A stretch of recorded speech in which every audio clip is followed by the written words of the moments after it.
The 2 pink lines on the pregnancy test felt like a promise etched in plastic. Dr. Viola Robbins stared at it on their Beacon Hill kitchen's marble countertop, her heart a frantic drum against her ribs. She heard his key in the lock, the familiar sound of his briefcase hitting the floor. Michael Anderson, the man who had proposed to her under a blanket of stars just 6 months ago, was home. She turned, a joyful, life-altering secret trembling on her lips. But when she saw the look in his eyes, a cold, metallic emptiness she'd never seen before, she knew her life was about to change twice over. "Michael," Viola began, her voice brimming with an excitement that died the moment he spoke. "We need to talk," he said, not meeting her gaze. He loosened his silk tie, the gesture methodical, detached. He looked past her, toward the panoramic view of the Boston skyline from their penthouse window. It was a view he'd always said represented their future. Limitless. "I have something to tell you too," she said, her hand instinctively moving to her stomach. "Something wonderful." He finally looked at her, but his eyes were like polished stones, reflecting nothing of the man she loved. Anderson Corp just finalized the merger with Sterling International.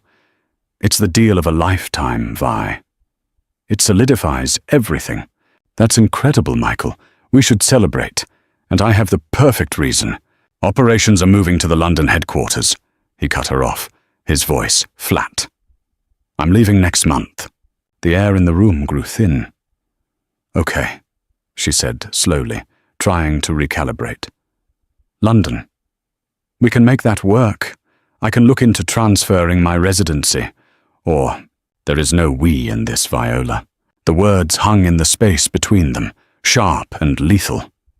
Viola felt a physical blow, as if the air had been knocked from her lungs. She gripped the edge of the marble counter, its coldness seeping into her fingertips. "What are you talking about? Michael, this is us.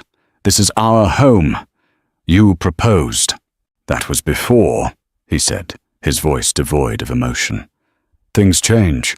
Business changes." "Business?" Her laugh was a brittle, broken sound. "What does business have to do with us?" He finally looked directly at her, and the emptiness in his eyes had been replaced by a chilling resolve. "The merger requires more than just capital, Viola. It requires an alliance, a union." He took a breath, a surgeon making a clean, final incision. "I'm marrying Isabella Sterling next month." Isabella Sterling, the heiress, the investor's daughter whose picture was splashed across every business journal. The silence that followed was a living thing, thick and suffocating. Viola's mind raced, trying to connect the dots, trying to find a version of reality where this made sense. The last 3 years, the late-night talks, the shared dreams, the way he held her as if she were the center of his universe. It all felt like a fiction. "How long?" she whispered, the question tearing at her throat. "How long have you been planning this? It's not what you think. It's a strategic necessity." "Strategic necessity?" she repeated, her voice rising with a furious, incredulous energy. "Look at me, Michael." She stepped forward, forcing him to see her, to truly see the woman whose life he was dismantling piece by piece. "Look me in the eye and tell me the last 3 years meant nothing." He held her gaze for a long moment, and in that moment, she saw the truth. It wasn't malice or hatred. It was worse. It was a complete and utter void. The man she loved wasn't there anymore. In his place was a CEO, a strategist, a stranger. "I'm carrying your child, Michael." The words tumbled out, her last desperate card. She pointed to the test on the counter. "Our baby." He glanced at it, a flicker of something unreadable. Annoyance? Inconvenience? Crossing his face before it was gone. He reached for his briefcase. "You'll be taken care of," he said. the words clinical. "The penthouse is in your name. I'll have my lawyers arrange a settlement, a generous one. You won't have to worry about anything." "My lawyers?" she echoed, dizzy with disbelief. "You're sending lawyers to the mother of your child?"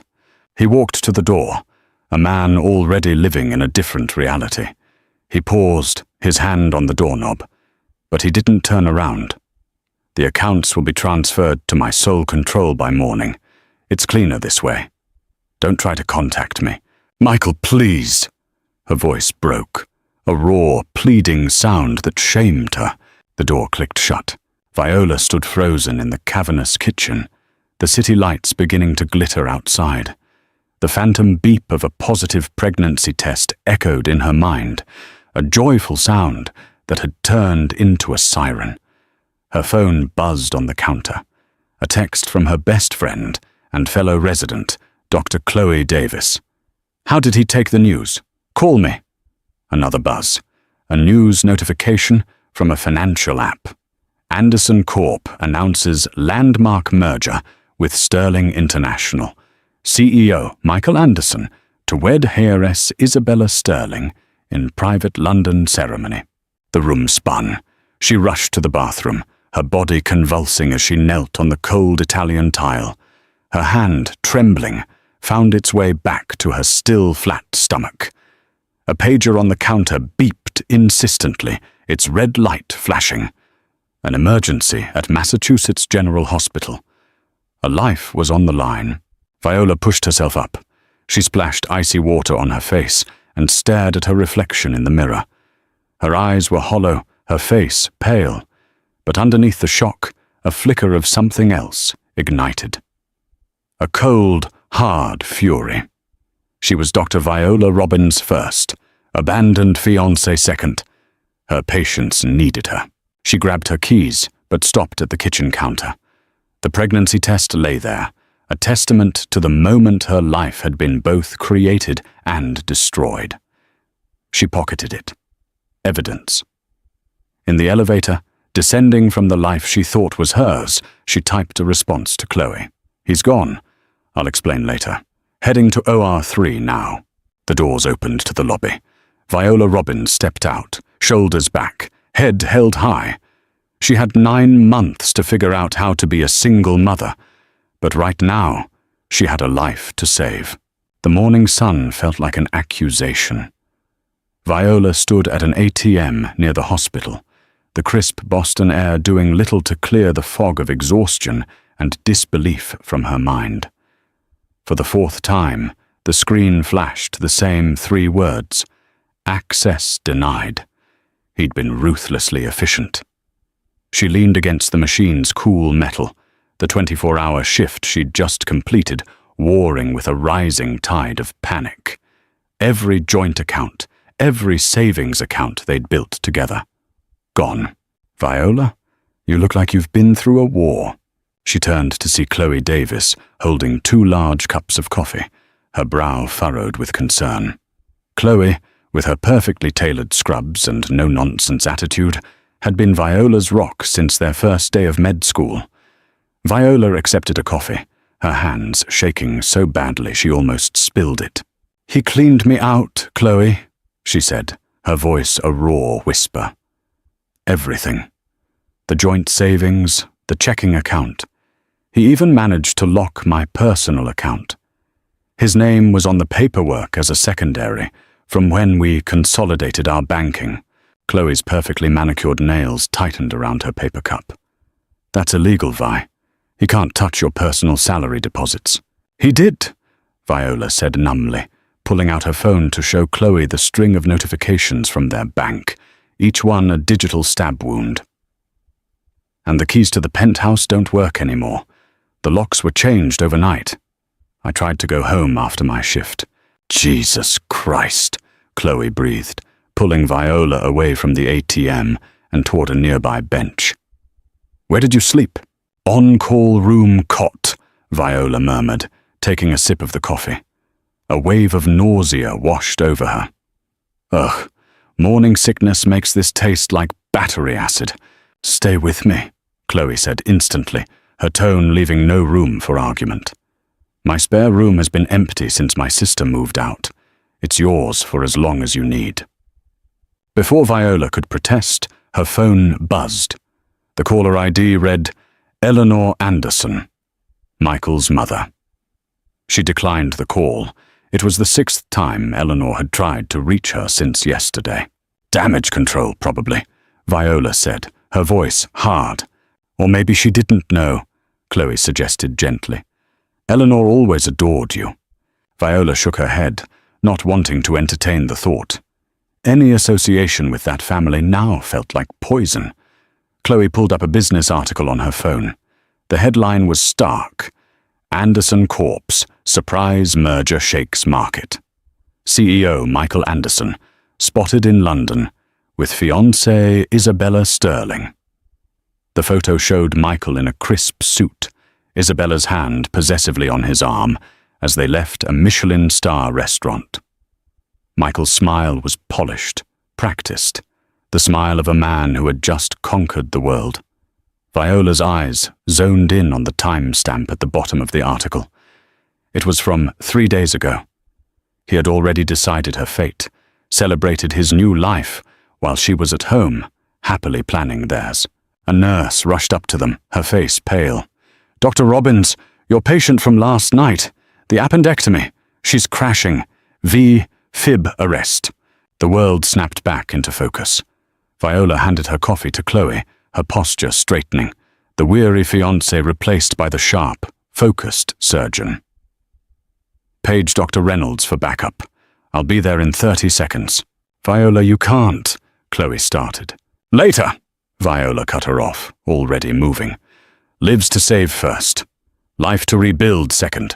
The next 4 hours were a blur of controlled chaos. In the sterile, unforgiving light of the operating room, there was no room for heartbreak. There was only the delicate life-or-death dance of medicine. Viola moved with a precision that bordered on superhuman, her mind a fortress against the emotional storm raging within her. She saved the patient. When she finally emerged from the OR, adrenaline giving way to a bone-deep exhaustion, she had 7 missed calls from Eleanor Anderson and 1 text from an unknown number. "Legal documents requiring your signature will arrive by courier this afternoon." She was staring at the text when Chloe found her again, holding a protein bar and a bottle of water. "You're moving in with me. End of discussion," Chloe announced. "I already had my brother drop off some boxes at my place. We'll get your things from that apartment when you're ready. Legally, he has to give you access to your personal belongings." Tears threatened to spill over, hot and heavy. "I can't ask you to do that. You can and you will." Chloe's tone was steel. "I've already mapped out 3 banks within walking distance of the hospital. We'll open a new account for you during your lunch break. I've got ginger chews in my locker for the morning sickness. And my cousin, Mark, is a lawyer, a shark. He specializes in exactly this kind of high-asset, messy breakup. I already called him." The tears finally fell, silent tracks down her tired face. "Don't you dare thank me," Chloe warned, pulling her into a fierce hug. "Just promise me something." "Anything," Viola whispered into her shoulder. "When you're back on your feet, and you will be, we make him regret ever learning the name Viola Robbins." Viola's pager went off again. Another emergency. She pulled back, wiped her eyes, and squared her shoulders. A small, humorless smile touched her lips. "Deal," she said, already walking backward toward the ER. "But first we save lives." "I'll handle the banks," Chloe called after her. As Viola scrubbed in for her second emergency surgery of the day, she made a silent promise to the tiny, nascent life inside her. Michael Anderson might have taken their past, but he would not define their future. She had 9 months to become strong enough for both of them. The scrub nurse caught her eye through the window. "Ready, Dr. Robbins?" Viola nodded, hands raised, mind clear. "Ready!" 3 months into her pregnancy, Viola sat in Chloe's cozy living room, surrounded by medical journals. A glossy magazine lay open on the coffee table, a cruel intrusion into her new, fiercely guarded world. Michael and Isabella's London wedding photos dominated the society pages. A perfect blend of corporate synergy and timeless elegance, the article gushed. "Stop torturing yourself," Chloe said, snatching the magazine and tossing it into the recycling bin. "Focus on this instead." She slid a letter across the table. The official letterhead of Massachusetts General Hospital gleamed under the lamplight. Viola's breath caught. She picked it up with a trembling hand.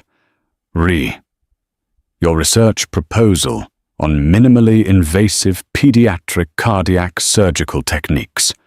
She scanned the page, her eyes widening. "They approved it," she whispered, straightening up. "Full funding, and a dedicated research team. You're not just a resident anymore, Vi. You're officially leading your own groundbreaking project." Chloe grinned, her pride evident. While somebody was busy getting married in London, somebody else was busy revolutionizing pediatric surgery. The achievement was a balm to her wounded spirit, a validation that her worth wasn't tied to a man or his empire. It was hers, forged in skill and determination. Her phone buzzed. Eleanor Anderson. After dozens of ignored calls, Michael's mother had taken to sending texts. "Please, Viola, let me help. This isn't what I wanted for you, or for my grandchild." Viola blocked the number, her heart a tight knot of conflicting emotions. "Your mother called the hospital again," Chloe mentioned carefully, watching her reaction. "She's still insisting you move back to your hometown in Ohio. Says she can support you." "Not happening," Viola said, rubbing her growing belly. "My life is here. My work is here." Her independence was the one thing Michael hadn't been able to take, and she would guard it with everything she had. That afternoon, another courier arrived with a thick envelope from Michael's lawyers. It had become a weekly ritual. Each set of papers was more complex than the last, filled with dense legal jargon. Chloe's cousin, Mark, reviewed every single one. "It's a standard non-disclosure agreement, but with ironclad penalty clauses," he had explained over the phone about the first batch. "He's buying your silence about the pregnancy. He wants to erase you." "He can't," Viola had replied, her voice cold. "No, he can't," Mark agreed, "and that gives us leverage. He's wiring support funds into an escrow account every month, trying to build a paper trail that he's a responsible guy. But you haven't signed anything. By accepting the funds into an account we control, while refusing to sign the NDA, you're holding all the cards. We play the long game." Viola opened the new envelope, her face impassive. "Speaking of the long game," she said, turning to her laptop. She opened a financial tracking program Mark had helped her set up. Using the money from the escrow account, Michael's guilt money, and her own meager savings, she was making small, careful investments in biotech startups and, ironically, in competitors of Anderson Corp. All perfectly legal, all under the radar. "How close are you?" Chloe asked, peering at the screen. 3. "Maybe 4 more years of this," Viola calculated, her fingers flying across the keyboard. "By then, the portfolio will be significant enough. I'll own enough shares in key tech sectors to matter, to have a voice. He'll never see it coming." Her hand rested on her belly as the baby kicked, a tiny, reassuring flutter. "No," she whispered. "He won't." Her pager buzzed. Emergency consultation needed in pediatrics. "Duty calls," she said, rising carefully. "Hey, Vi," Chloe called as she reached the door. "The nurses are organizing a baby shower for you next week. Just small, just hospital staff." Viola paused, a lump forming in her throat. "Chloe, we're your family now," Chloe said simply. "All of us." As Viola drove to the hospital, she passed a massive digital billboard featuring Anderson Corp's new global headquarters. Michael's face smiled down at the city, the slogan beneath it reading, "Building the Future."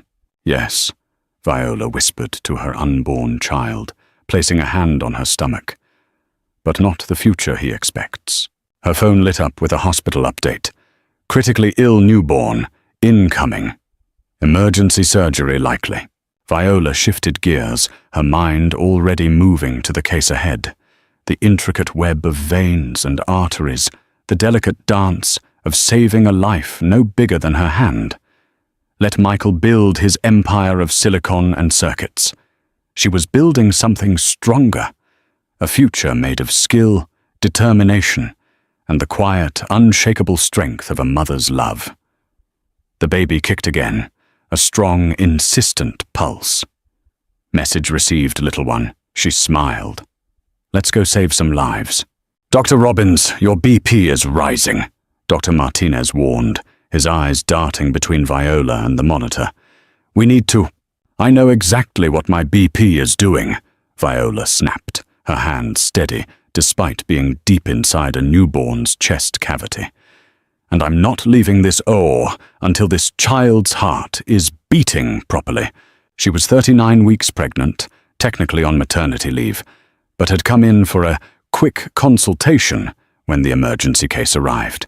A 6-day-old baby with a rare congenital heart defect. No other surgeon on call had her specific expertise.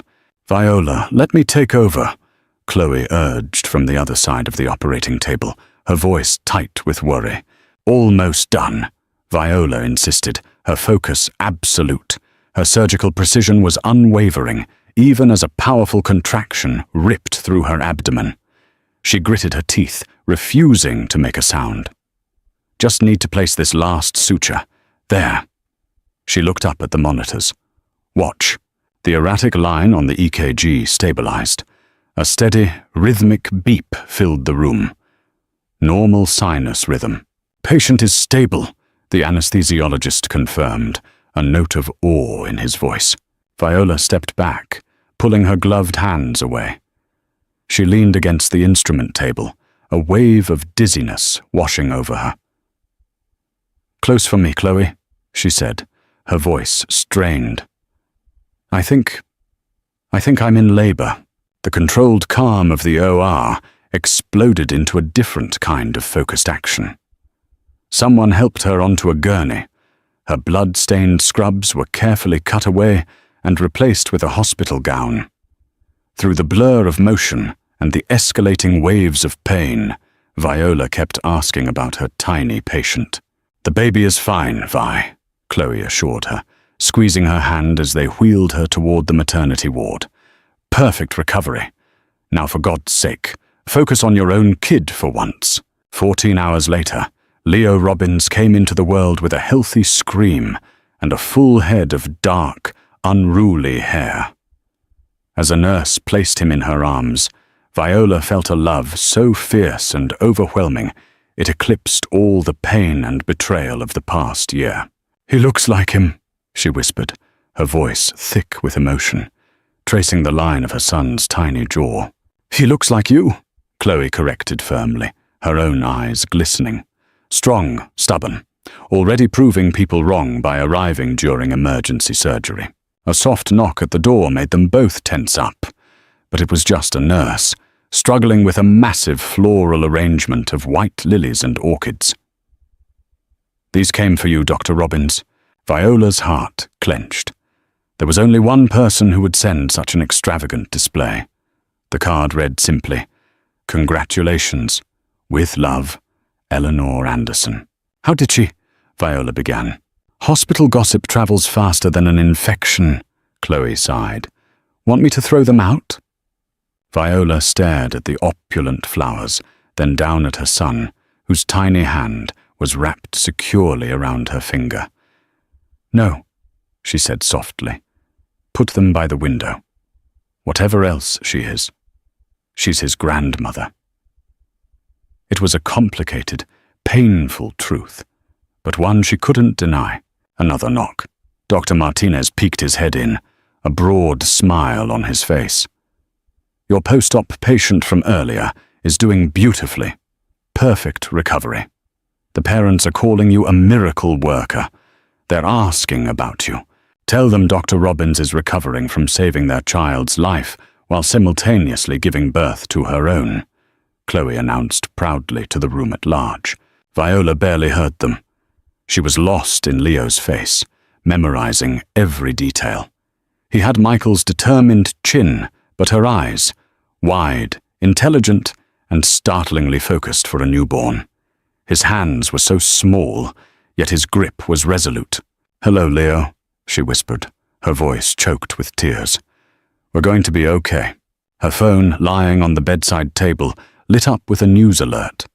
Anderson Corp opens new state-of-the-art London headquarters. She glanced at the flowers by the window, then back at her son. Two worlds, two paths, diverged right here in this hospital room. One led to bitterness and the past. The other led to strength and the future. A young resident poked his head in. "Dr. Robbins, sorry to disturb you, but we have a complex case in the NICU.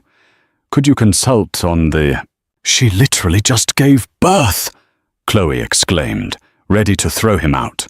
Viola laughed, a real, genuine laugh that surprised even herself. "It's okay," she said, her voice tired but clear. "Tell me about the case." As she listened to the resident's description, Leo still cradled in her arms, Viola felt a profound sense of peace settle over her. This was who she was. A doctor, a mother, a survivor. "Start the preliminary workup," she instructed the resident calmly. "I'll review the files and scans from my room tomorrow morning." "Tomorrow?" Chloe gaped. "Viola, you can't be serious." "Watch me," Viola said, adjusting Leo in her arms. "We'll do rounds from the wheelchair if we have to. Right, little one?" Leo yawned in response, a tiny, perfect motion. And for the first time since Michael had walked out that door, Viola felt completely, absolutely certain. They were going to be more than okay. They were going to be extraordinary. 3 years evaporated in a whirlwind of sleepless nights, surgical triumphs, and the breathtaking pace of a child's growth. The Henderson Children's Hospital Annual Gala was the pinnacle of Boston's philanthropic scene, a glittering affair of old money and new medicine. Dr. Viola Robbins, however, was not there as a guest. She was the guest of honor, this year's recipient of the prestigious Medical Innovation Award for her revolutionary cardiac technique that was now saving children across the country. She adjusted her emerald evening gown, the silk cool against her skin. A small, warm hand was tucked firmly in hers. At 3 years old, Leo, dressed in a miniature tuxedo, was already turning heads. "Ready, buddy?" she whispered, kneeling down to his level. "Ready, Dr. Mummy," he replied with a seriousness that made several nearby photographers coo. Chloe appeared beside them, resplendent in sapphire blue. "They're ready for you backstage. I'll take Leo." "No," Viola said firmly, her voice quiet but unyielding. "He stays with me." The decision to have Leo present her with the award had raised eyebrows, but Viola was done hiding. She was done letting Michael Anderson's shadow dictate the narrative of her life. Let the world see exactly what her success looked like. A single mother, a pioneering surgeon, and a child who was her greatest achievement. The ballroom buzzed with the clinking of glasses and the low hum of conversation. Viola guided Leo toward the stage, nodding at colleagues and hospital board members. And then she saw him. He was standing near the bar, older, harder, but unmistakable. Michael Anderson. His presence shouldn't have been a surprise. Anderson Corp was a major donor to the hospital, but seeing him in the flesh sent a jolt through her system. For a heart-stopping moment, the polished floor seemed to tilt beneath her feet. Their eyes met across the crowded room. The years fell away. She was back in their kitchen, the pregnancy test a lead weight in her pocket. He looked just as she remembered, but the easy confidence was gone, replaced by something more brittle. His gaze locked on her, and then, slowly, it dropped to the small boy holding her hand. His face went white. The color drained from his cheeks, leaving behind a mask of pure, unadulterated shock. The glass of scotch in his hand trembled slightly. He took a half step forward, his mouth parting as if to say something, but no words came out. He was frozen. Dr. Robbins. An organizer appeared at her elbow, oblivious to the silent, high-stakes drama unfolding. "You're on in 5. Viola broke the gaze first. It was a victory. She knelt down to Leo. "Remember what we practiced?" He nodded solemnly. "Hand you the special doctor prize and say, 'Congratulations, Dr. Mummy.'" "Perfect," she said, kissing his forehead, acutely aware of Michael's stare burning into them. The introduction began, a glowing tribute to her work. Viola took the stage, Leo matching her step for step, his tiny hand gripping hers. The spotlight found them, and a hush fell over the room. As she began her speech, she felt Michael's presence like a physical weight. He hadn't moved. He just watched, a ghost at the feast of her success. 3 years ago, she began, her voice clear and strong. I realized something about tiny hearts. They are remarkably resilient. They heal, they grow stronger. And sometimes they teach us more about courage than we could ever learn in medical school. She spoke of her research, of the children whose lives had been changed. But her words were a shield. Behind them, her mind was a whirlwind. He sees him. He knows. The son he'd abandoned, the child he'd tried to erase with a settlement, was here, real and brilliant, a living testament to his betrayal. Editor. And so, she concluded, her gaze sweeping the room but deliberately avoiding the bar, to all the tiny hearts I've had the privilege to help heal, thank you. But my biggest thank you goes to my son, Leo, who taught me that the strongest hearts aren't always the ones we operate on. Leo stepped forward, right on cue, holding the heavy crystal award with careful, determined hands. He leaned into the microphone. "Congratulations, Dr. Mummy," he said, his clear, high voice echoing through the ballroom and drawing a wave of appreciative laughter and applause. The standing ovation was immediate. Viola hugged Leo close, the flash of cameras creating a dizzying constellation of light around them. She did not look at the bar. She did not need to. Later, at their table, Chloe leaned over, her eyes alight with a fierce satisfaction. "He's gone. Left right after your speech. Looked like he'd seen a ghost." Viola nodded, watching Leo charm the hospital's chief of surgery with a surprisingly detailed explanation of the aortic valve. "Good," she said, her voice tight. "He looked shattered, Vi," Chloe added. "Seeing Leo must have what?" Viola's voice was ice. Reminded him of what he walked away from? He made his choice. "This," she said, pulling Leo into her lap and breathing in his familiar, sweet scent, "is the consequence." Leo ran back to their table a few minutes later, his face glowing. "Mummy, Dr. Wilson says I can see the new intraoperative MRI machine tomorrow." As Leo launched into a surprisingly accurate description of magnetic resonance imaging, Viola caught sight of a familiar figure by the exit. Eleanor Anderson, elegant in silver, was watching them, tears glistening in her eyes. Viola gave her the slightest of nods, an acknowledgement of a shared, complicated love for the boy between them. Eleanor returned it before disappearing into the night. "Dr. Robbins?" A nurse hurried over, her face urgent. "Emergency case incoming. A multi-vehicle pileup on the I-93. We need you." Viola checked her watch, then looked at Chloe, who was already reaching for Leo. "Go," Chloe said. "We'll be fine." Viola knelt to kiss Leo's head. "Be good for Aunt Chloe." "Save the tiny hearts, Mummy," he replied, his words a familiar, beloved refrain. Her own heart swelled with a love so fierce it almost hurt. This, she thought, as she hurried toward the hospital wing, swapping her evening gown for scrubs in her mind. This is real success, and Michael Anderson had no idea what he had lost. The surgical board was buzzing the next morning, but not about the successful multi-casualty response. The society page headline on someone's phone read, "Tech mogul Michael Anderson makes abrupt exit from Henderson Gala." Viola ignored it, focusing on her post-op notes. Another night, another life saved. Her world was here, in the quiet, focused aftermath of healing. "Dr. Robbins?" A nurse approached her desk, looking hesitant. "There's a call for you, from London." "I'm not interested," Viola said, without looking up, assuming it was Michael or his lawyers. "It's not him," the nurse said quietly. "It's a Ms. Isabella Sterling. She says it's urgent, and that it's about your shares." Viola's pen froze mid-sentence. Shares. She had been so careful, using shell companies and a discreet broker Mark had recommended. How could Isabella know? "Take a message," Viola replied, her mind racing.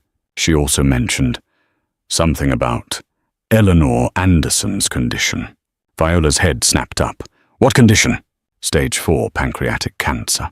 Chloe's voice came from behind her.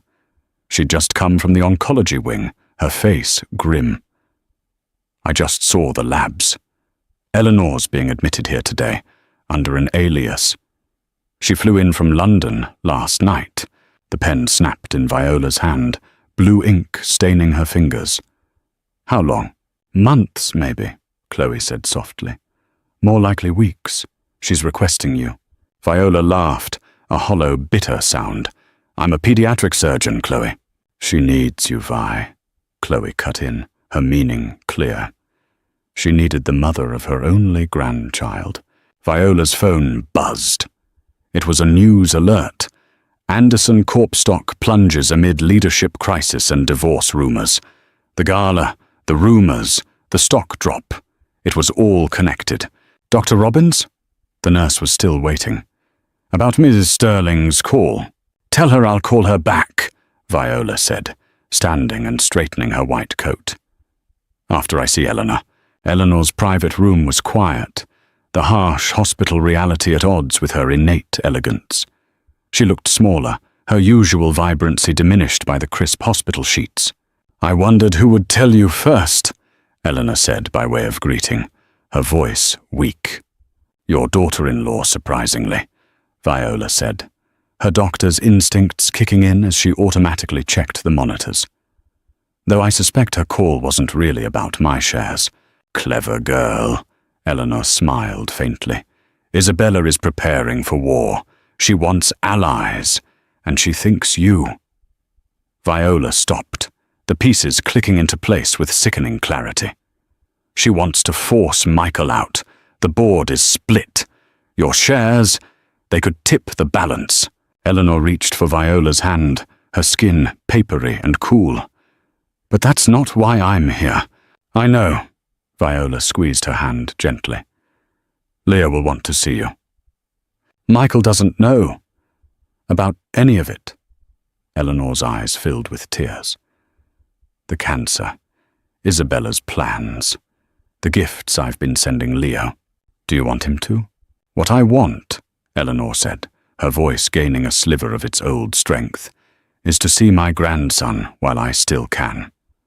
The rest," she waved a frail hand, "the rest is just business." Viola's pager buzzed. An infant in the NICU was in distress. "Go," Eleanor said. "But Viola, when Isabella calls again, you listen to her. Sometimes revenge and justice look remarkably similar." Viola paused at the door. "I'll bring Leo after my surgery." "Thank you." Eleanor's voice stopped her again. "He has Michael's mind, you know. But he has your heart. Thank God for that." Viola hurried to the OR, her mind racing. Isabella Sterling wanted an ally. Eleanor was dying. And somewhere in London, Michael Anderson was in the center of a storm, about to learn exactly how much he stood to lose, in more ways than one. Her phone buzzed one last time before she scrubbed in. It was a call from an unknown international number. She let it go to voicemail, already knowing who it was. The game was changing, and for the first time in 3 years, she was no longer just a pawn. The flight to New York was a blur of medical journal articles and anxious thoughts. Isabella Sterling had been relentless. Her proposal was audacious, a hostile takeover from within. Isabella had her own significant holdings and the backing of her family's firm. Combined with Viola's shares, and the shares Eleanor had quietly transferred into a trust for Leo, they would form a controlling bloc. They could overthrow Michael. The Anderson Corp boardroom was a fishbowl of glass and steel overlooking Central Park, a throne room for a king who had no idea he was about to be deposed. Michael, at the far end of the long mahogany table, had gone pale the moment Viola walked in. He hadn't known she was coming. Isabella, poised and glacial in a Chanel suit, sat between them, a silent arbiter. The board of Anderson Corp will now hear from Dr. Viola Robbins, representing an 18% controlling interest, the chairman announced, the surprise evident in his voice. Before I discuss the restructuring proposal, Viola said, her voice calm and steady as she stood, I have something to share. She opened her laptop and connected it to the room's massive display. There was no spreadsheet, no financial projection. Instead, a video began to play. It was Leo, age 3, sitting at a small desk, his brow furrowed in concentration. He was explaining the principles of fluid dynamics to his grandmother, Eleanor, over a video call, using his bath toys as props. The footage then cut to him at a whiteboard, scribbling equations that would baffle most adults. This is Leo Robbins, Viola said, her voice cutting through the stunned silence as the video played. Age 3. IQ tested at 164. He has an intuitive understanding of engineering principles and advanced mathematics. She let the images of the brilliant, happy little boy sink in. He is my son. She paused, then turned her gaze directly to Michael, delivering the final, devastating blow. Our son. Michael. The boardroom erupted. Board members exchanged shocked whispers. Michael gripped the edge of the table, his knuckles white, his face a canvas of disbelief and fury. In that moment of chaos, Viola's phone buzzed in her pocket. A text from Chloe. Her blood ran cold. Eleanor's crashing. They're moving her to the ICU. Get back now. Time snapped back into focus. I'll keep this brief, Viola said, her voice sharp, commanding the room's attention. My priority is the long-term stability and ethical leadership of this company for the sake of its employees and for the future of my son, its newest major shareholder. She looked at Isabella, a silent, powerful acknowledgement passing between them. I am voting my shares, and the shares held in trust for my son, in favor of Isabella Sterling's proposed leadership restructuring. Michael Anderson is hereby removed as CEO, effective immediately. She closed her laptop as shouts and protests filled the room. Michael hadn't moved, hadn't spoken. He just stared at her, his world collapsing around him in real time.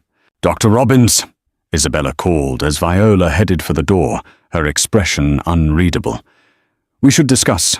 My lawyer will handle everything, Viola said, without slowing down. I have a patient waiting. She was on the first flight back to Boston, but it wasn't fast enough. Eleanor passed away an hour before she landed. Chloe met her at the hospital entrance, her face etched with grief. She wasn't alone, Chloe said softly. I stayed with her. She left this for you. She handed Viola an envelope. Inside was a letter and a small USB drive. Viola read it in the quiet hospital chapel, the silence pressing in on her. Dearest Viola, by now the board meeting is over. I hope you showed them our boy's brilliant mind. It's my last gift to you. Proof that Michael threw away not just love, but a legacy. The drive contains everything. Michael's original, backdated merger documents, the predated marriage license with Isabella, the irregular stock transfers he made to hide assets. I've kept copies of everything since the day he left you. Use it wisely. Not for revenge, but for Leo. He'll need protection from the storm that is coming. Love him enough for all of us. Eleanor. Viola plugged the drive into her phone.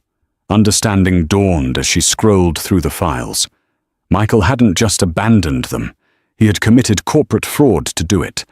The merger, the marriage, everything had been orchestrated months before she ever told him about the pregnancy. He had been lying to her for nearly a year.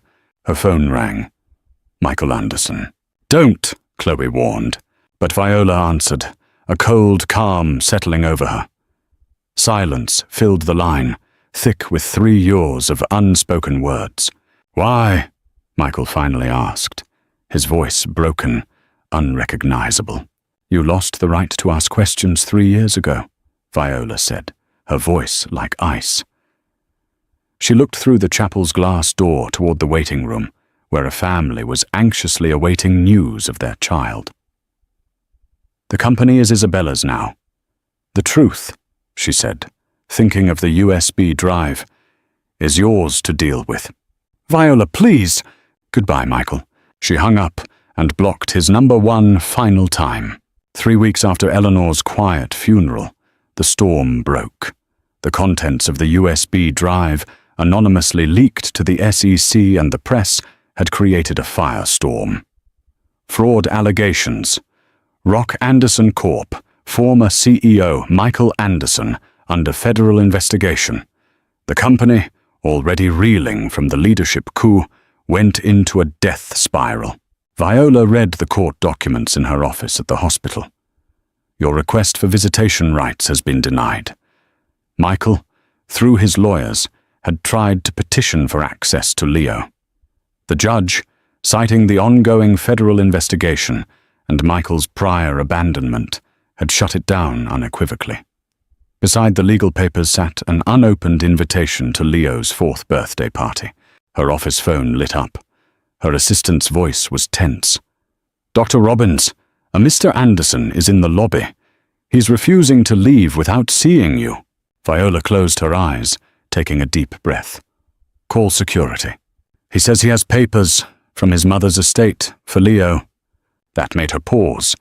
"Give me 5 minutes." She found him by the hospital's large saltwater aquarium, a spot Leo loved. He looked destroyed. The designer suit was wrinkled, his eyes hollowed out by sleepless nights and public disgrace. The arrogant CEO was gone, replaced by a ghost. "Security is on their way," she said by way of greeting, keeping a safe distance. "I'll be brief," he said, his voice raspy. He held out a thick manila envelope. "Mother left this for Leo. Her lawyers just released it." Viola took it carefully, their fingers brushing for a fraction of a second. It felt like an electric shock. "That's all," he said. "Isabella won. The company's finished. I'm finished." He let out a hollow, humorless laugh. "Seems fair somehow." "Nothing about this is fair, Michael." Her voice was steel. "You made sure of that 3 years ago." His eyes pleaded with her, a raw desperation in them she'd never seen before. "I want to meet him. Just once. Please, Viola." "No!" The word was absolute. "He's not a company you can acquire, Michael." She cut him off, her voice trembling with suppressed rage. "He's a child. My child. The one you walked away from." "Our child," he corrected quietly. Her laugh was bitter, sharp enough to draw blood. "You lost the right to that word the night you chose a merger over your family. The merger was wrong. Everything. All of it was wrong." He stepped closer, his hands outstretched. "Let me try to." "Security's here." Viola nodded to the 2 approaching guards. "Goodbye, Michael." "Wait." He pulled one more, smaller envelope from his jacket pocket. My letter. For him. For when he's older. Please. Viola took it, if only to make him leave faster. As the guards flanked him, she delivered one last, quiet blow. You should know. His latest test results came in. He's already surpassing your company's best engineers. At age 4, pain, raw and visceral, flashed across Michael's face. Like his father. No, Viola interrupted, her voice clear and final. Like his mother. I'm the one who stayed. She watched security escort him out, a fallen king leaving her kingdom. Later that night, long after Leo was asleep, she opened the envelopes. Eleanor's was full of love, wisdom, and the deed to a trust fund that would ensure Leo's education and future were untouchable. Michael's letter was full of excuses, regrets, and self-pity. She sealed them both in a new, larger envelope, dating it for Leo's 18th birthday. Then she wrote her own letter, short but true. My dearest son, your father chose an empire of glass and silicon. I chose you. It was the easiest choice I've ever made. Love, Mom. Her phone buzzed with a breaking news alert. Anderson Corp assets seized. Bankruptcy proceedings begin. Viola turned off her phone and went to check on Leo. He was sleeping peacefully, surrounded by books about cardiac surgery and advanced physics, Eleanor's last gifts scattered among them. Some choices, she thought, watching her son breathe, echo forever. But sometimes they echo in ways we never expect. She closed his door softly, leaving the past sealed in letters for another day. 3 years later, the Grand Hall of the National Medical Conference in Chicago erupted in applause. And the Pioneer in Pediatric Surgery Award goes to Dr. Viola Robbins. Viola took the stage, her heart swelling with a quiet, profound joy. Leo, now a bright, confident 6-year-old, sat in the front row between Chloe and his favorite nurse, beaming. 3 years ago, I stood at a different podium. Viola began, her voice resonating with warmth and authority. And I spoke about tiny hearts.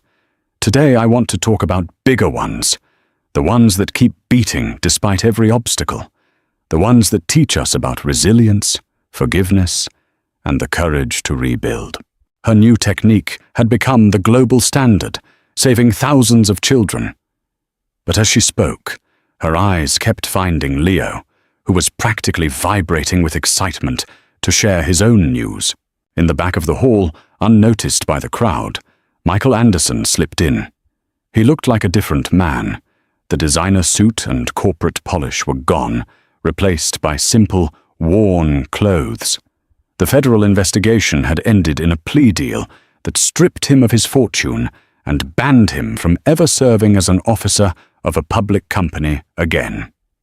He was free, but he was a nobody. Every parent who has trusted me with their child's heart, thank you, Viola concluded. You've taught me that the strongest muscle isn't always the one we can see. Leo bounded up to the stage, presenting her with the award. But this time he had his own announcement. He leaned into the microphone, his voice clear and proud. My mummy fixes hearts, he declared, and I'm going to help her. I got accepted to the Gifted Medical Scholars program at Johns Hopkins. A collective gasp went through the audience. The program was designed for exceptional high school students. Leo was 6. Viola hugged him close, feeling tears prick her eyes. That's right, baby, she whispered. We'll fix them together. Later at the reception, Chloe nudged her. He's gone again. Slipped out right after Leo's announcement. Viola nodded, watching Leo explain cardiac anatomy to a group of amazed medical students.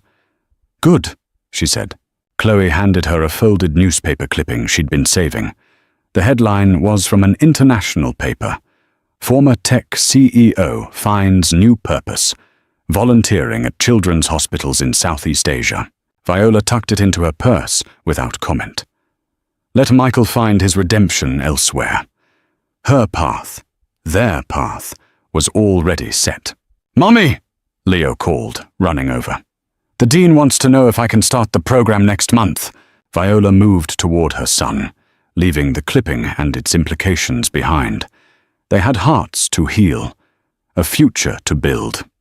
As they left the conference hall, Leo chattering about valve replacements and cardiac rhythms, Viola caught their reflection in a plate glass window. A mother and son, white coats matching in their future, both ready to change the world. Some empires, she thought, are built of glass and steel, but the strongest ones are built on love, one beating heart at a time. The children's cardiac wing of Henderson Hospital now bore a new name, the Eleanor Anderson Center for Pediatric Innovation. And at its heart was a research station with a small nameplate, Dr. Leo Robbins, lead researcher. The future was here, and it was brilliant in the end. Viola Robbins didn't just rebuild her life. She built a legacy far greater than the empire that had cast her aside.